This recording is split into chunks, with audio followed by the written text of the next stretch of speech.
It's been ages since I hopped on Reddit, but here I am to bring a story to you all that happened not too long ago.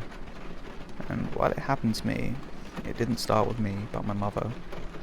Though somehow I became the focus of it. A couple of weeks ago, my mum was coming back from the store around 10 PM, got herself a pack of cigarettes and was hanging out with a friend of hers as she did so. On their way back, they came across Jeremy. It was a guy they've both, and even I have seen a couple of times. Nothing major, just an acquaintance we barely spoke to. Though he was either high as hell this time around or drunk, or both, I don't know. I do know this wasn't how he usually acts. Jeremy was angry over something, and came up to them and started screaming about wanting to fuck them and pulled his penis out, in public. After both my mum and her friend tried to just walk away from the situation, he started attacking my mum. Both my mum and her friend started fighting back, and they managed to get him to stop, and made their way back to her house, where I'm currently at, unaware of what the hell is going on. However, note that I said stop, not leave. He lived in the same building as I do, and was following them from a distance away. So they both made their way upstairs, when my mum realised she had left her key inside. Nothing new. She's pretty forgetful, and I'm generally here to open the door when she does. Problem being, Jeremy made his way upstairs too, past where his floor is, and to ours. And he tried to fight her again. I opened the door to my mum shouting my name, and being absolutely clueless as she entered and tried to close the door. But Jeremy pushed the door open before it could be shut, and made his way into our apartment. This is where I got involved, and grabbed a knife and threatened him to get out, which he did. I have no idea how he managed to get this impression, but he seemed to think I was trying to fight him, because after we made sure to slam the door, the moment he exited and locked it, he started screaming at the top of his lungs about how we were pussies and to call the police, claiming he knows the landlord and can get him to delete any footage caught from outside the building and the hallways inside the building. My mum, being a quick thinker, started recording him from the door as he banged and kicked the door, trying to open it. Eventually he left when he heard we were actually calling the cops. You'd think this would be over, right? No. It keeps going. After a couple of minutes, he returns to the door with a knife and starts stabbing our door while screaming and insulting us at the top of his lungs, saying that he'll kill the cops too. The police can clearly hear him from the phone. I think that's why they came this time around, since, as I mentioned in my last Reddit post, these guys are absolutely useless. The doors in the building are strong stuff. Metal, I think. I don't know. But while he made some light holes and scratches, he couldn't do much to it. So he shouts he'll be downstairs waiting for the cops, which we of course inform the cops currently on the phone of.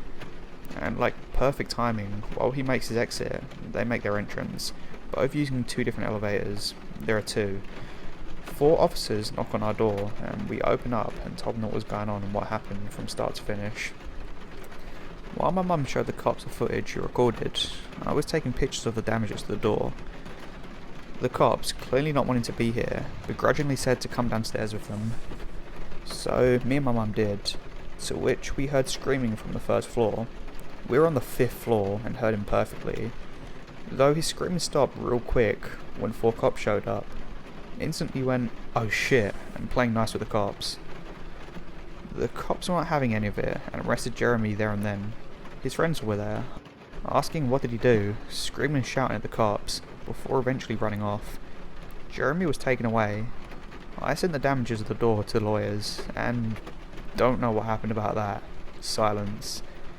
So you'd think that's where this story ends, right? No. Jeremy got off a restraining order, though since he lived in the same building as us, we couldn't stop him from simply being in the building. He was only not allowed to talk to us or cause any problems. This didn't last long. On my way to the store maybe 2 weeks later, he and his friends were all outside the building in a group, chatting and drinking. When I walked out, Jeremy instantly switched up the topic, saying, "You see that kid? I'm gonna fuck him up. He got the cops on me, fuck the restraining order." I wanted to get away from that as soon as possible, but I had left the building and would need to get close to the group I had just finished taking a couple of steps away from in order to get back inside. So I quickly made my way to the store. Since I'd be in public with people present, I ended up just getting everything I needed from the store while trying to call my mum to tell her what happened. Didn't answer. Great. And here's where I admit I was a little dumb. I should have instantly called the cops, but I didn't. I just didn't remember what Jeremy was wearing, and I'm honestly a wreck with anxiety.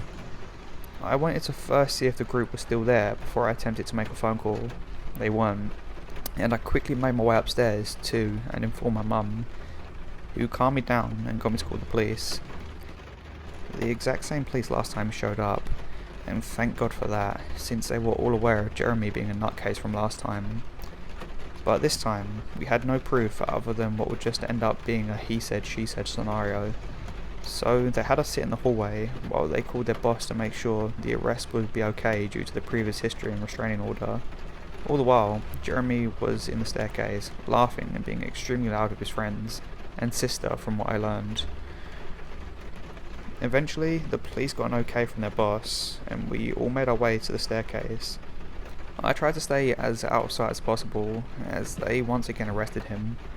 Jeremy claims to be unaware of what he's being arrested for, and his friends left once again. His sister, who was in her mid-20s from what I could guess, was screaming though, insulting them and saying he was being arrested for no reason. Jeremy was hauled away again, and I have no idea what happened. No calls from attorneys or the police, no nothing. Though I ended up seeing him within the week, straying from eye contact with me or my family. Usually walks away the moment he sees us. I wish more came of this, but I'm happy we're being left alone all the same. Though he is always pissed at seeing me.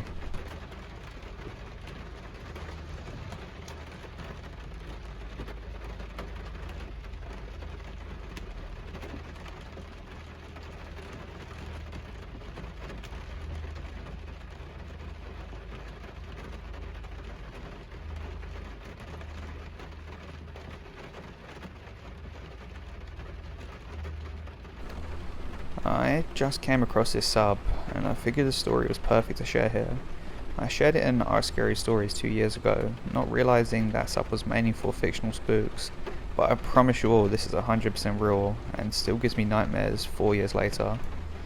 When I was 18, I worked at my college's residence building at the front desk, and I think I almost got assaulted, or murdered, you be the judge.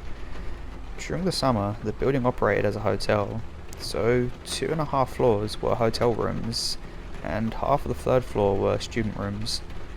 The whole building was operated with a hotel swipe key system that was pretty outdated, and all the doors were powered by 4 AA batteries. If the batteries died, there was a decently lengthy process to replace them and reprogram the door. A dark-haired guy came to the front desk from inside the building while I was working an overnight shift at around 1 or 2 AM. And said he left his keycard in his room. I made him a new one and made my first error of the night. Hotel guests could have as many room keys as remade as they wanted, hypothetically. Students, however, were supposed to be given a temporary keycard and charged $2 to be returned when theirs is located. I gave him a new key for his room and asked if he wanted a student or hotel guest, and he replied, "Student." At this point, I should have checked our system to charge his account, but I was caught up in doing administrative duties and forgot. I used to trust people way too easily at this job, but quickly learned not to. Late that night, maybe around 3 or 4 AM, he came to the desk again and asked if he could get into his room. I asked if he just forgot his key again, and he said no, the door wasn't working. I asked if the light was coming on when he swiped his card, and he said no, so I figured the batteries were dead. I told him I'd have to change the batteries, and I went out to his room with him. He asked me for my name and I told him. He didn't tell me his. I opened the room door manually with a master key and told him I'd have to prop it open while I worked on the back panel to replace the batteries. He said, "No, it's okay, close it," and closed and deadbolted the door locked. Really weird, but I tried not to think about it. I had changed the batteries on plenty of doors by this point, and some students were iffy about having their doors propped open for their room to be on display for anyone walking by. He had a really thick accent, and I thought he might be an international student. We had a lot of students from other countries where English wasn't their first language. I gave him the benefit of the doubt and thought maybe it was just a language barrier issue. At this point though, it really felt like something was wrong, but I tried to ignore it so I didn't freak him out. While I was trying to focus on fixing the door as quickly as possible, he kept trying to entice me to go further into the room, saying his bed was broken and he needed me to take a look at it. There was something underneath it that needed to be fixed, etc. He held out a little gold house key and said, "I have a key, go get it," and threw it under the bed. He said there was a leak under the fridge. He just kept trying to get me to go down on the ground, throwing random problems at me. Obviously I told him no, I'd send maintenance up in the morning to take a look at whatever was broken. I had my back to him and he asked me if I would take my glasses off. I said no, I need them to see. His tone of voice changed, and in the most steady, chilling manner he said, "Ella, it's okay, you can take them off." And from behind me, he reached around and tried to take off my glasses.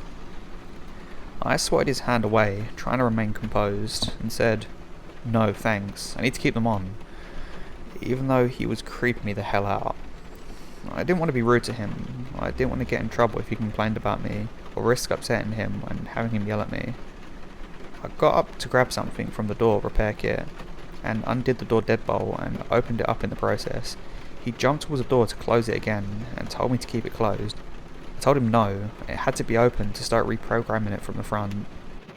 While I held the door open with my foot and grabbed something from the door repair kit, he started playing with the little wispy hairs at the top of my forehead, and trying to touch my shoulder. I swatted him away and asked him not to touch me, and focused on getting the hell out of there. He once again tried to get me to follow him to the bedroom, saying the bed was broken, and I went as far as the door frame to see if I could spot any actual problems with his bed. This is when I realised he had nothing in his room. No dishes in the kitchen, no shower curtain in the bathroom, no sheets on the bed, nothing. This wasn't his room. My brain once again went back to the international student theory, thinking he'd just arrived today and hadn't got a chance to buy anything yet. But in the pit of my stomach, I knew something was wrong. I fiddled around with the door for a few more seconds before announcing that it was fixed, and quickly gathered the door kit and left. Before I'd reached the elevator, he came back out without his shoes on to follow me. He tried to get back into his shoes and called out, "Ella, the door isn't fixed, you need to come back." I went back and opened the door manually, and told him if the door was broken I'd have to send up maintenance to fix it in the morning. I knew he was going to follow me to the elevator again, so I closed the door behind me once he was inside and ran down the stairwell as fast as I could. When I got to the front desk, I checked the computer and saw the room he was in was supposed to be empty. It wasn't a student room or hotel room. I locked myself in a back office and called campus security. He came down a few minutes later and went behind the desk. I yelled at him to get on the other side and wait, now that I knew he wasn't a resident. He tore the corner off a slip of paper I'd been sitting on the desk and drew a flower on it, then put it on the top of my papers. When security arrived, he ran back up to the empty room and tried to convince them he lived there so he wouldn't have to leave. He kept showing them his key, which had decided to work on the door somehow again.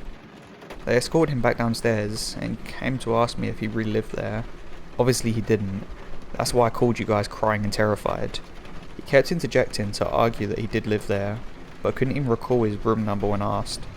Security asked him for his student card, and he couldn't produce it, so they told him he'd have to leave if he couldn't prove that he lived there. While they were grabbing his information, I listened from the office and could immediately tell he was lying. The phone number he gave was just a bunch of numbers.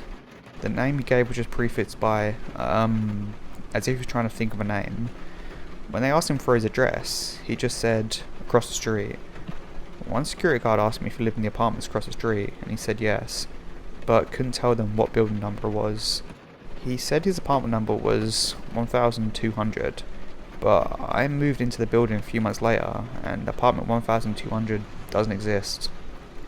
When security asked what his purpose was to be sneaking in a room, he'd just come up with ums and ahs, and saying he didn't know. They'd ask, "Were you trying to see a friend? Do you know anyone who lives here?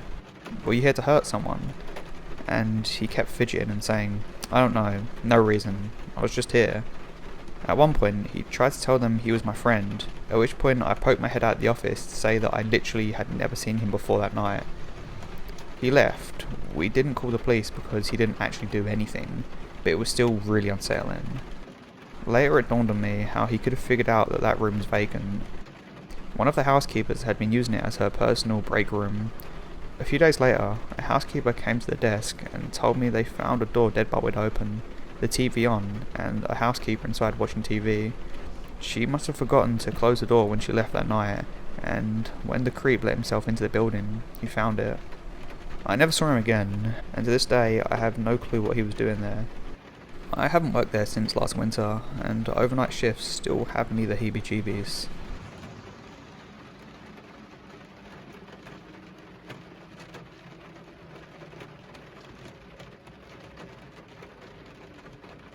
The year was 1980. My wife and I lived in the suburbs of San Diego. Normal Heights, to be exact. We lived in a small house we rented after moving from Imperial Beach about 10 miles to the south. I worked as a quality assurance manager at a small machine shop nearby. It was a small, quiet neighborhood. This was after the war in Vietnam had ended and a lot of the Vietnamese refugees had come to America, a lot of whom had moved into our area. They were friendly enough. However, we were not very sociable people and mostly kept to ourselves. It was me, my wife, and our 2 dogs, Jeep and Buck. Jeep was wicked smart. At times, it was almost like interacting with another human being. Buck was more of a doofus, but a master escape artist. I couldn't count how many times I'd gone to look for him, and he'd find his way out of the yard or run amok through the neighborhood. Nothing unusual or strange happened at that house, nor was I ever worried about my family's safety. Most people knew I was not the one to mess with. After all, I had a rather brutal upbringing. My father hung around with bikers and mafia types. Well, I was practically raised by 1%ers. In fact, not long before that, the police had broken into my house, guns drawn, ordering me on the ground and asserting that they would blow my head off. I'll, let you use your imagination to guess why. So, as you can imagine, I'm not easily frightened. That is, until that one night. A night I don't think I'll ever forget. My wife and I were dead asleep that night. I'd gotten off of work late and I was exhausted. When I suddenly awoke to a sound I can only describe as a car smashing into a brick building at full speed. That sent me to vertical in no time flat. My wife and I stared at each other, both of us too shocked to move. After a second or two, I motioned for my wife to stay in bed as I made my way cautiously through the house. It all happened so quick, I couldn't tell where it had come from or what it could possibly have been. I looked out my back door, unable to see anything, as a heavy marine fog had rolled in, leaving me only 10 feet or so of visibility. I quickly grabbed a flashlight from the cabinet by the door and carefully made my way out of the door. The first thing I noticed as I stepped out into my yard was the silence. There were no crickets chirping, no dogs barking, absolute stillness. I felt the hairs on my arms stand on end as I began to become more and more uneasy as I slowly moved through the yard. My yard was small, surrounded by an old 6-foot-tall wooden fence. There was a single low-wattage flashlight above the back porch, which only served to increase the growing feeling of eerie dread that came over me. As I approached the back gate, I stopped dead in my tracks as I shone the flashlight up onto the gate.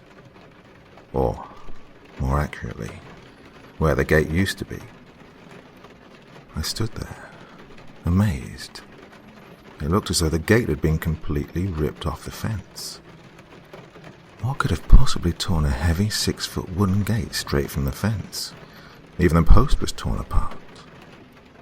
I shone my flashlight up past the gate, and to my disbelief, I saw my gate across the alley in my neighbor's yard, on the other side of his short chain-link fence, about 25 or 30 feet from where I stood.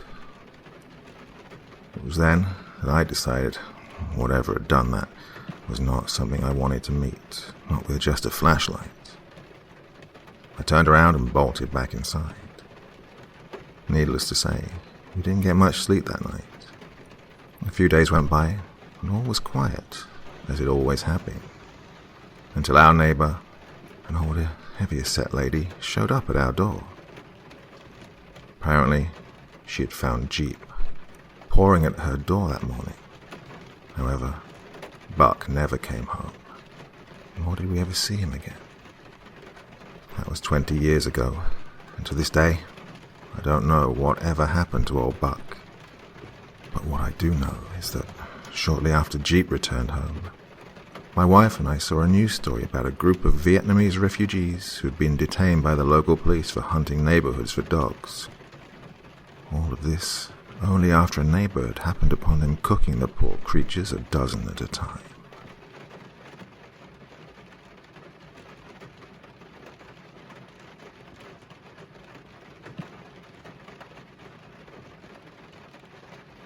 Hello everyone, this is the part of the video where I just talk and we have a chat, don't we?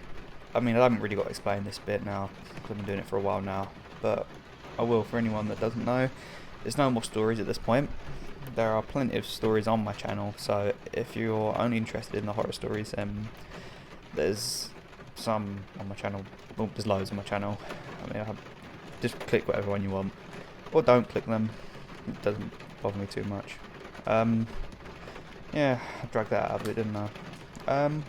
Actually, I've got a few things to talk about today. You know, normally this part of the video I'm just proper waffling. Like, I go on for quite a while sometimes, and there's nothing in particular I talk about, is there? But today I've got a few things to talk about. The first one is... Sorry, I don't know why I'm yawning, it's only midday. Yeah, the first one is that oh, why is it gone? That's a bit annoying, isn't it? Makes me sound pretty clever.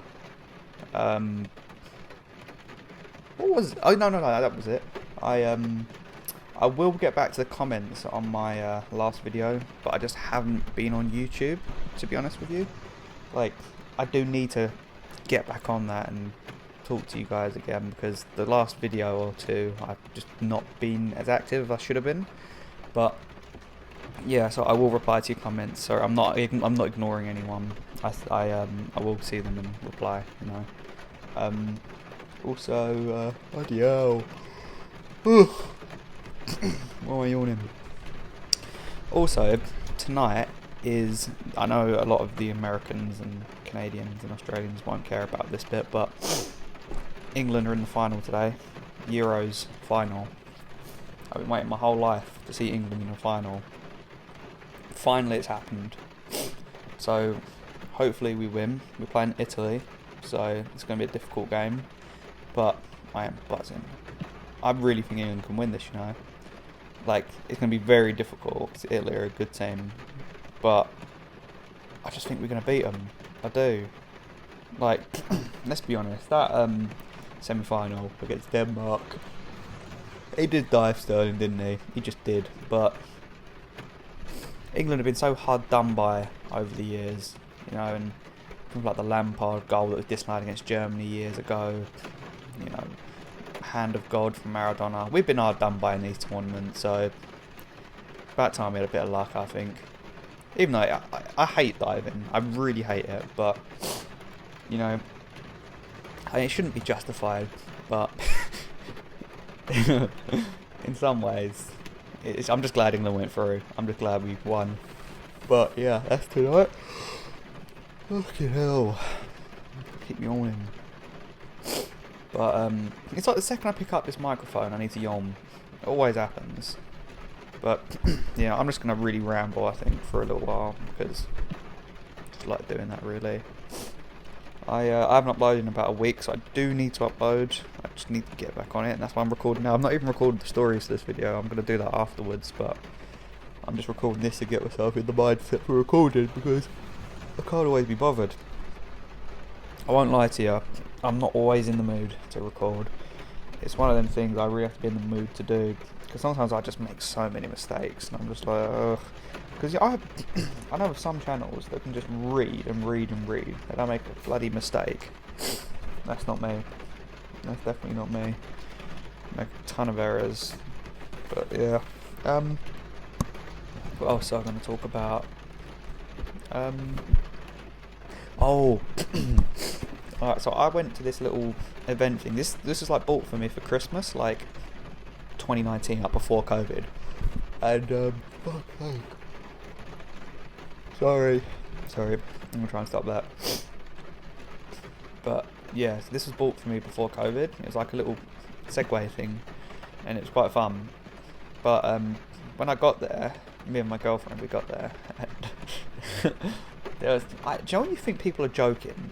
Like, I heard this woman. She was like, she turned like she was next to me, like to my left, and I was just signing the papers to say like, if you like implode and die, that you're not liable, they're not liable, whatever. I was signing them papers, and the woman next to me, she went, I am so angry, and I was like, what? I was thinking she must be joking with someone.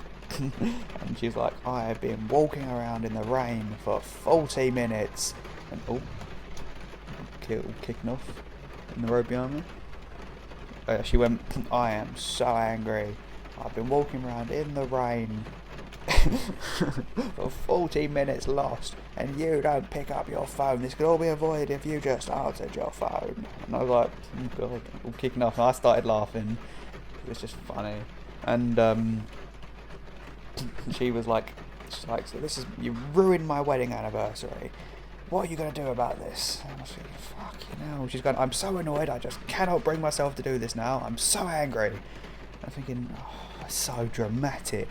Like, have a day off. I'll say, it was so dramatic. And like, she was like, they was like, well, we can rebook you onto like the next event, or like you can just reschedule another time. And then she was like, no, I'm too annoyed, I'm too flustered, I cannot do it. I'm soaking wet, I've been walking around for 40 minutes lost in the rain, and you've ruined this day for me. And I was like, oh God almighty, get a grip. Like, and the annoying thing is, right, it's in this big park, right? They sent you a map, a literal map of where the event is. So how can you, like, what, they need to put a fucking flare up for you to see it? Like, Christ almighty. Like, it was so dramatic. Like, and they even told you where to park. So how you've got that lost, I don't know. And like, the pretentiousness to think that it's their fault. Like, saying they should have answered the phone, like, yeah, fair enough, but there's like 2 of them and they're checking people in. Like, you should have come earlier. People wind me up. I don't know if I'm a people person. I don't think I am. Like, I can get along with people that are nice, but people that are just rude, ignorant, I don't know. Sorry, my throat's a bit miff. But yeah, it's just so rude, isn't it? To like, especially to have a go at the people that are working there. Like the bloody poor girl who was working on the thing was I felt bad for her. Like, even like, I walked away because I was laughing. And like, to be fair, I was taking the piss afterwards. Like, I was around the other side of like this tent thing, and I was mocking her because I was like, I was writing out the like if in case you die form, basically, and just taking the piss. And she popped her head around the tent and gave me like a death glare because because I was clearly winding her up. But, and I'm not a horrible person at all, but she really wound me up. Like, I would have been on her side if she all she had to do was go up to me and be like, sorry, I've got lost. Can I reschedule it because I'm soaking wet now and I just want to, just change the day just so I can enjoy it or whatever. And if she just went up and said something along those lines, I'd be like, yeah, fair enough. Like, they should probably change it. But the way she went up, she was so rude to them. I was thinking, no, I hope you don't get it. I don't know, people wind me up, to be honest with you. Yeah, what else have I got to talk about? Do you know what's annoying me? It's been raining all July pretty much in England. Crap weather. Outside, like, you think mid-July, summer, should be hot. No, it's overcast and it started raining. It's just annoying. Like, why can't we just have nice weather for once? Why are we always going to have the absolute worst possible weather? Like, I see like you Americans talking about like how nice your summer is and how it's so hot, and I'm like, it's fucking never hot here. And if it is, like right now, or like yesterday, it was warm, but it rained. That doesn't count. That's not summer. I want it to be sunny. I don't want it to be overcast. Oh, I just want a nice summer. I want it to be hot. I live in the wrong country, I think. But, yeah. What I was going to talk to you guys about. What have you guys been up to? Let me know what you've been doing. Because I do need to reply to these comments. Like, I like talking to you a lot. But what have you all been up to? Like, have you been out at all? You done anything nice? Are there any like events in the country you're in that have been going on? Because I honestly think I isolate myself from everything. Like, I don't know what's going on in the news. Like, even like in my own country, I don't know what's going on. Like, people were talking to me like about like this is like a few months ago. Do you know all that stuff like Meghan and Harry was kicking off and the royal family and that? I haven't got a clue what's going on. I don't know. I honestly don't know. Like, something happened with that Meghan Markle, didn't it? And they went on like Oprah or something, but I haven't even watched the interview. I don't know anything about it. Like, it just doesn't interest me. I find that I only take interest in things that actually are relevant to me sometimes, which I know is not always a good thing, but when you hear about, like, that's why I don't watch the news. It's all negative, isn't it? And obviously it has to be, but I just like the I don't know, for me, I just enjoy being in my own little world sometimes, my little bubble. Like, I don't really get involved in any social media stuff. Like, I'm not involved in the horror community whatsoever. I couldn't be less involved. I just don't care. I don't have that many friends in YouTube or anything. I don't necessarily want to. I don't class myself as a YouTuber at all. I'm not one. Definitely not. I just make these videos and talk to you lot. Do you know what I mean? If YouTube wasn't here, I wouldn't care. Do you know what I mean? Like, I don't know. Like, my life is so separate from YouTube, and this is just like a bit little. It's like, for me, this is like something on the side that I enjoy. It's not like my whole personality is YouTube and fucking my life revolves around it, because it couldn't less. Like, my life has nothing to do with YouTube. But and I've said before, like, you lot are the only reason I actually still upload on it, because if you lot weren't commenting, I just wouldn't make videos. I think, like, I don't really care about the whole algorithm and uploading 300 times a week and putting these certain tags in and collaborating with people, and I just don't care. I really don't care. So as long as you lot are here, I don't give a shit. I really don't. But yeah, that's just a random point, isn't it? It doesn't really mean anything. I also saw something. Joe and people always try and brag about. This is a bit of thing. I don't know. I'm talking about things that annoy me now, but I might as well go with it. People brag about having what they call existential crisis or something, and it's just a way of people saying I think really deep, isn't it? Bragging about being a deep thinker, and like, that's pretty much what half these things are. When I see people talking about on like Twitter and all them things, like people bragging about being more dissociated, and it doesn't make sense. Like, I don't know, I find a lot of things cringy, you know, like when people, I don't know how I'm wording it, because like, I feel like in my head I get like thoughts pop up, but they're not really anything. So not, like, when I'm doing this sort of thing, I realise, like, then what am I talking about? Halfway through, I'm like, what am I even going on about? But yeah, I'm gonna. Yeah. What was I even going on about? Right. So yeah, the existential crisis thing, and like, because people say, oh, you're just atoms or whatever, and floating in like an endless universe and all that stuff, but like that does not just make it more interesting. Like, you know what I mean? Like, saying what's the point? Why has there got to be a point anyway? I think, like, as long as you're happy, it really doesn't matter, does it? Like, it really doesn't. Like, you can, if you enjoy staring at a wall all day, if that's what makes you happy, then, you know, that's what you want to do, then just do it. I don't really care. I don't think there is a point to life, really. I think it's just to do what you want, be happy. Like, I don't know. I don't really think. I don't know. It's just weird, isn't it? But at the same time, I mean, you can't really complain, because I think most people have got it alright.